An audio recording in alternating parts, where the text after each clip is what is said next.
السلام علیکم ورحمۃ اللہ وبرکاتہ۔ اعوذ باللہ من الشیطان الرجیم، بسم اللہ الرحمن الرحیم۔ ناظرین، یہ ہماری تیسری ویڈیو ہے جس میں ہم گفتگو کریں گے کہ اسلام میں انویسٹمنٹ کی کیا اہمیت ہے۔ ناظرین، جنگ تبوک کا موقع ہے، نبی کریم صلی اللہ علیہ وسلم کی محفل بیٹھی ہوئی ہے، آپ صحابہ کرام سے خطاب فرما رہے ہیں اور ایسی سچویشن ہے کہ مسلمانوں کے پاس ہتھیار کی کمی ہے، اناج اور غلے کی کمی ہے۔ جو اناج بویا گیا تھا وہ ابھی جھاڑوں پر لدا ہوا ہے، ابھی وہ پکا ہوا نہیں ہے، ابھی وہ کھانے کے قابل نہیں ہے۔ ایسے میں اللہ کے نبی صلی اللہ علیہ وسلم فرماتے ہیں، ہے کوئی شخص جو اللہ کے لشکر کو تیار کرے اور اس کے لیے جنت کی بشارت ہے۔ حضرت عثمان غنی رضی اللہ عنہ کھڑے ہوتے ہیں اور فرماتے ہیں، اے اللہ کے نبی، میں 100 اونٹ دینے کے لیے تیار ہوں۔ 100 اونٹ ایسے ہی نہیں بلکہ 100 اونٹ جو ہے باضابطہ اناج اور غلے کے ساتھ لدے ہوئے اونٹ۔ پھر وہ بیٹھ جاتے ہیں۔ اللہ کے نبی صلی اللہ علیہ وسلم دوبارہ ان سے پوچھتے ہیں، ہے کوئی شخص جو اللہ کے لشکر کو تیار کرنا چاہتا ہے؟ حضرت عثمان غنی پھر کھڑے ہوتے ہیں اور فرماتے ہیں، اللہ کے نبی، میں 100 اونٹ دینے کے لیے تیار ہوں۔ کیا منظر رہا ہوگا، اور حضرت عثمان غنی رضی اللہ عنہ کو کیا خوشی محسوس ہوئی ہوگی اپنے اس مال پر جو انہوں نے محنت سے، کوشش سے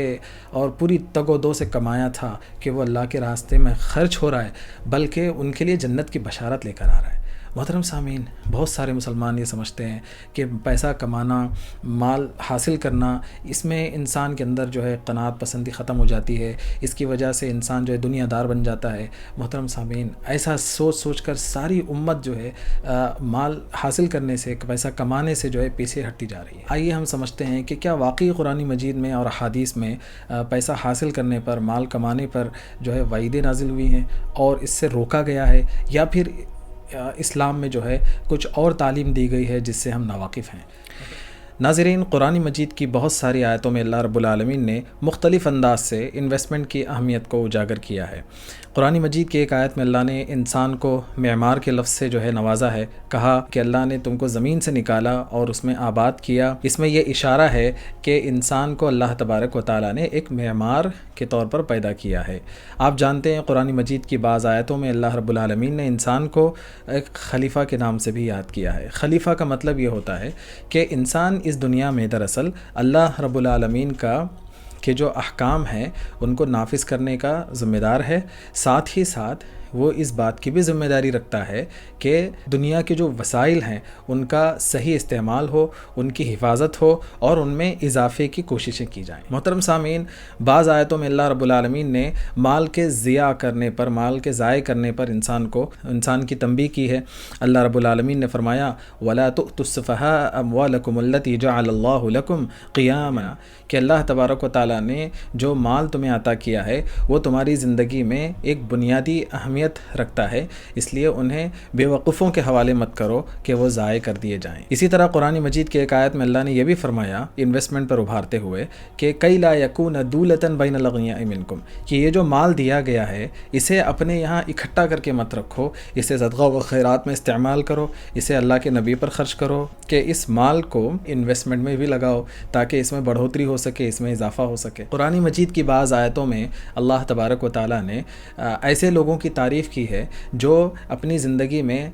دنیاوی مسائل کو حل کرنے کے لیے، مادی مسائل کو حل کرنے کے لیے تگ و دو کرتے ہیں۔ اللہ تبارک و تعالیٰ نے انہیں مجاہدین کے ساتھ ذکر کیا ہے، وَآخَرُونَ يَضْرِبُونَ فِي الْأَرْضِ يَبْتَغُونَ مِن فَضْلِ اللَّهِ، اور کچھ ایسے بھی لوگ ہیں جو اللہ کے راستے میں جو ہے نکل پڑتے ہیں اور اللہ تبارک و تعالیٰ کا فضل تلاش کرتے ہیں۔ مجاہدین کی صف میں، عابدین کی صف میں ایسے لوگوں کو ذکر کیا گیا جو کہ اپنے مال کی بڑھوتری کے لیے کوششیں کرتے ہیں، تگ و دو کرتے ہیں، محنتیں کرتے ہیں اور نئے نئے راستے اختیار کرتے ہیں۔ ایک اور آیت ہے جس میں اللہ تبارک و تعالیٰ نے بالکل صاف الفاظ میں جو ہے احکام دیے ہیں۔ فرمایا، وَأَعِدُّوا لَهُم مَّا اسْتَطَعْتُم مِّن قُوَّةٍ وَمِن رِّبَاطِ الْخَيْلِ تُرْهِبُونَ بِهِ عَدُوَّ اللَّهِ وَعَدُوَّكُمْ وَآخَرِينَ مِن دُونِهِمْ۔ اس آیت میں اللہ تبارک و تعالیٰ نے صاف طور پر یہ حکم دیا ہے کہ مسلمانوں کو طاقت اختیار کرنی چاہیے، اپنی طاقت کو بڑھانا چاہیے۔ طاقت بڑھانے کے بارے میں جو علماء پہلے گزرے ہیں، پہلے کے مصنفین گزرے ہیں، انہوں نے اس کی تفسیر کرتے ہوئے بتایا کہ طاقت بڑھانے کا مطلب یہ ہے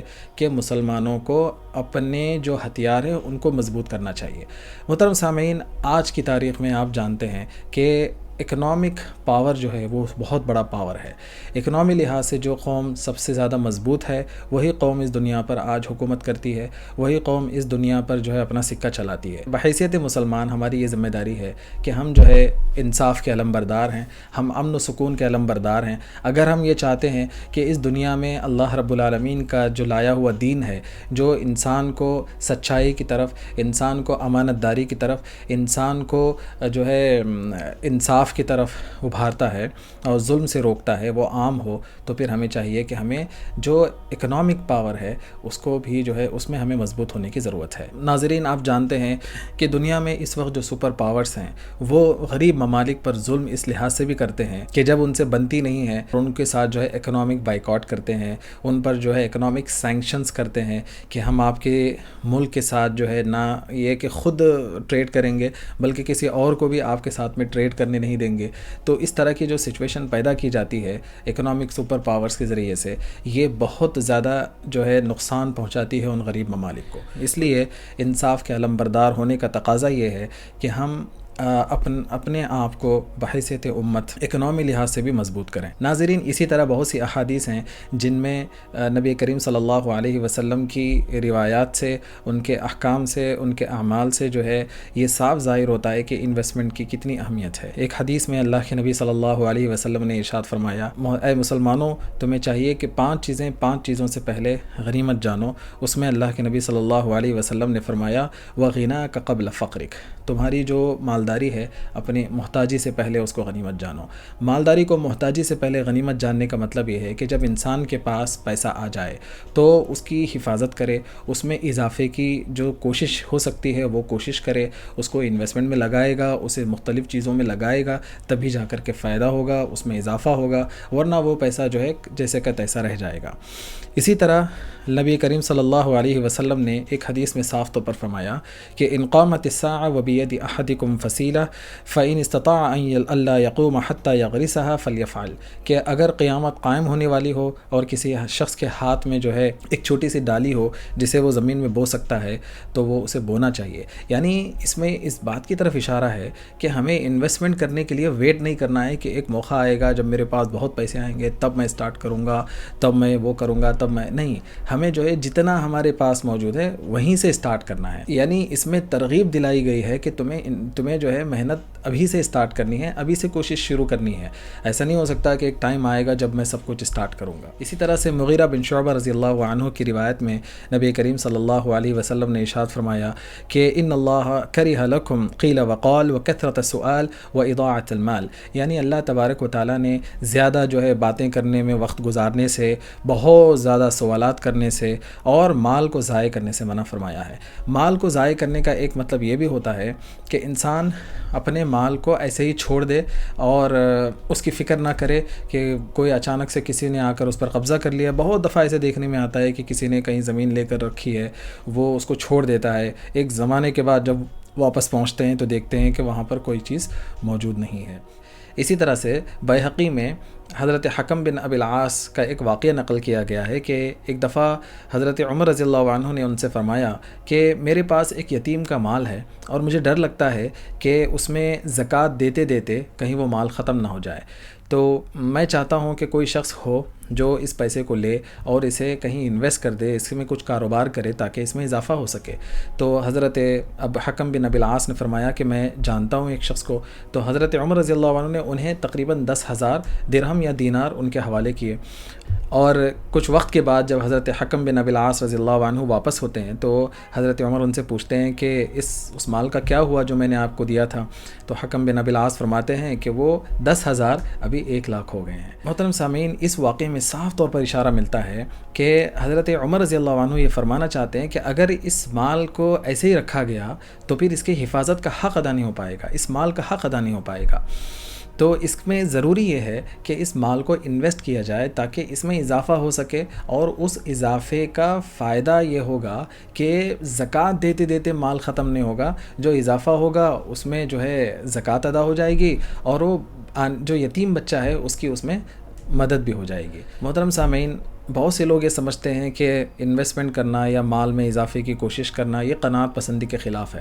بھائیو ایسا نہیں ہے۔ آپ دیکھیے، ہم جانتے ہیں کہ عشرہ مبشرہ یعنی وہ صحابہ جن کو جنت، دنیا کی جنت میں بشارت دی گئی، جن کا باضابطہ ذکر کیا گیا ہے احادیث میں۔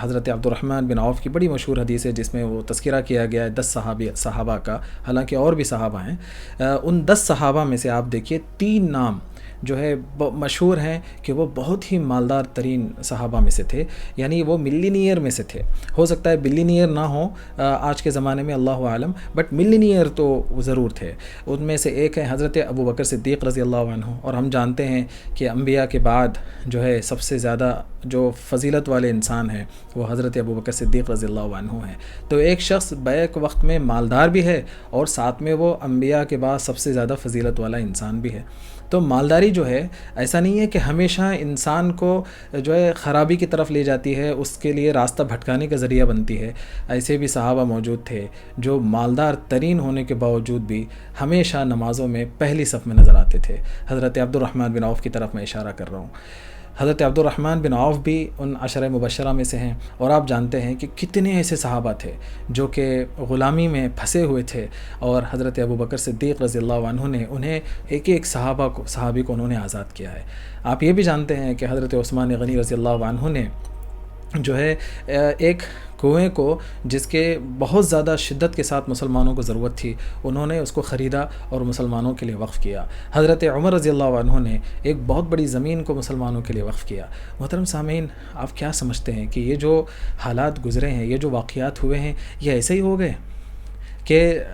کسی وقت جو ہے کسی نے کچھ اعلان کر دیا، کسی کے پاس کہیں سے پیسہ آ گیا اور انہوں نے اللہ کے راستے میں وقف کر دیا؟ ایسا نہیں ہو سکتا۔ انہوں نے باضابطہ دن رات یہ پیسہ کمانے کے لیے محنت کی ہے، انہوں نے تگ و دو کی ہے، انہوں نے اس پیسے کی حفاظت کی ہے۔ اس کے باوجود جب وقت آیا تو انہوں نے اس پیسے کو اللہ کے راستے میں جو ہے صدقہ کیا۔ اللہ کے محترم سامعین، آج بھی کتنے ایسے مسلمان ہیں جو کہ اللہ رب العالمین کے فضل و کرم سے مالدار ترین ہیں، اور ان کے صدقہ و خیرات کی وجہ سے، ان کے تعاون کی وجہ سے کتنے مدارس جو ہے چل رہے ہیں، کتنے مساجد جو ہے آباد ہیں، کتنے مکاتب ہیں جن سے بچے فائدہ اٹھا رہے ہیں۔ تو ہر مسلمان کی یہ کوشش ہونی چاہیے کہ وہ ان کاموں میں جو ہے بڑھ چڑھ کر حصہ لے۔ اگر وہ بڑھ چڑھ کر حصہ لینا چاہتا ہے تو ظاہر بات ہے اس کے پاس پیسہ چاہیے، اور پیسہ حاصل کرنے کے لیے ہمیں زیادہ سے زیادہ محنت کرنی ہوگی۔ جو مال کمایا ہے اس کو انویسٹ کرنا ہوگا، اس میں اضافے کی کوشش کرنی ہوگی، تبھی جا کر کے زیادہ پیسہ آئے گا، تبھی جا کر کے ہم زیادہ سے زیادہ قوم کی، دین کی، ملت کی، وطن کی خدمت کر پائیں گے۔ ناظرین، ان آیات اور احادیث کا حوالہ دیتے ہوئے علماء کرام نے فرمایا کہ انویسٹمنٹ کرنا بحیثیت امت، ساری امت کی بات اگر کی جائے تو وہ فرض کفایہ ہے، یعنی ساری امت پر ایک فرض کفایہ ہے۔ جیسے کہ ہم کہتے ہیں کہ فار ایگزامپل نماز جنازہ پڑھنا جو ہے کسی ایک میت کی، مسلمان میت کی، وہ فرض کفایہ ہے۔ تو علماء نے جو ہے بالکل ویسے ہی فرمایا کہ بحیثیت امت یہ فرض کفایہ ہے کہ پیسے کو انویسٹ کیا جائے، امت کے جو کی دولت ہے اس میں اضافے کی کوشش کی جائے، نئے نئے راستے اختیار کیے جائیں، حلال طریقے جو ہے اپنائے جائیں تاکہ امت کا فائدہ ہو، امت کے پیسے میں اضافہ ہو، اور لوگ جو ہے اطمینان و سکون کی زندگی گزار سکیں، اکنامک لحاظ سے وہ ترقی کر سکیں۔ محترم سامعین، جب بات کی جاتی ہے کہ کوئی چیز فرض کفایہ ہے تو ہم یہ سمجھتے ہیں کہ چلو کوئی اور کر رہا ہے تو مجھے کرنے کی کیا ضرورت ہے، اس کو کرنے دو، اس کو ثواب کمانے دو۔ تو مسئلہ یہ ہے کہ ہر کوئی یہی سوچ کر کے خاموش ہو جاتا ہے کہ بس وہ کر رہا ہے تو مجھے کرنے کی کیا ضرورت ہے۔ تو یہ جو ہے بہت ہی غلط بات ہے، ایسا نہیں ہونا چاہیے۔ فرض کفایہ، فرض کہنے کا مطلب یہ ہے کہ اس میں ہر متقی انسان کو اس میں کوشش کرنی چاہیے، اس میں محنت کرنی چاہیے، تگ و دو کرنی چاہیے۔ محترم سامعین، جہاں تک بات انڈیویجولز کی ہے کہ کیا انڈیویجول آدمی پر بھی انویسٹمنٹ کرنا واجب ہے، تو دیکھیے یہ ڈیپینڈ کرتا ہے، مختلف حالات اور افراد کے لحاظ سے جو ہے یہ مختلف ہو سکتا ہے۔ فار ایگزامپل اگر کوئی آدمی ہے جو کہ ایک ایسے ملک میں رہتا ہے جہاں امن و سکون ہے، جیسے کہ ہم ہندوستانی مسلمان ہیں، ہمارے لیے ایک امن و سکون کا ماحول موجود ہے، ہمارے لیے بہت سارے راستے موجود ہیں جس میں کہ ہم انویسٹمنٹ کر سکتے ہیں۔ یہ الگ بات ہے کہ ہمیں بہت سارے راستوں کے بارے میں اندازہ تک نہیں ہے کہ یہ موجود ہے، اور یہ ہمارے پاس ایک آپشن ہے، حلال آپشن ہے، ہم ان چیزوں کے بارے میں جانتے نہیں ہیں، تو ہم یہ سمجھتے ہیں کہ یہ ہمارے پاس آپشن کی کمی ہے۔ ظاہر بات ہے کہ ایسا شخص جس کے پاس بالکل اپنی زندگی چلانے کے لیے مواقع موجود نہیں ہے، وہ بہت ہی زیادہ پریشان ہے، در در کی ٹھوکریں کھا رہا ہے، لوگوں سے بھیک مانگنے پر مجبور ہے، تو ایسے شخص کے بارے میں انویسٹمنٹ کی کہاں جو ہے بات کی جا سکتی ہے۔ لیکن ایسا کوئی شخص جو کہ ایک جاب پر لگا ہوا ہے، وہ مہینے کا جو ہے پیسہ کما رہا ہے اور اس کے جو اخراجات ہیں وہ اس سے پورے ہو رہے ہیں، تھوڑا بہت ہو سکتا ہے کہ لون ادھر ادھر ہو، لیکن اگر وہ چاہے تو پیسے کو صحیح سے مینیج کر کے انویسٹمنٹ کر سکتا ہے، تو اسے انویسٹمنٹ کرنا چاہیے، بلکہ اس کے لیے بعض حالات میں یہ واجب بھی ہے۔ انشاءاللہ آنے والے ویڈیوز میں ہم آپ کے سامنے ایسے بہت سارے مواقع کا ذکر کریں گے، اور ان میں جو حلال طریقہ ہو سکتا ہے انویسٹمنٹ کرنے کا اور حلال طریقے سے اپنی کمائی کرنے کا، اس کے بارے میں ہم آپ کی رہنمائی کریں گے انشاءاللہ العزیز۔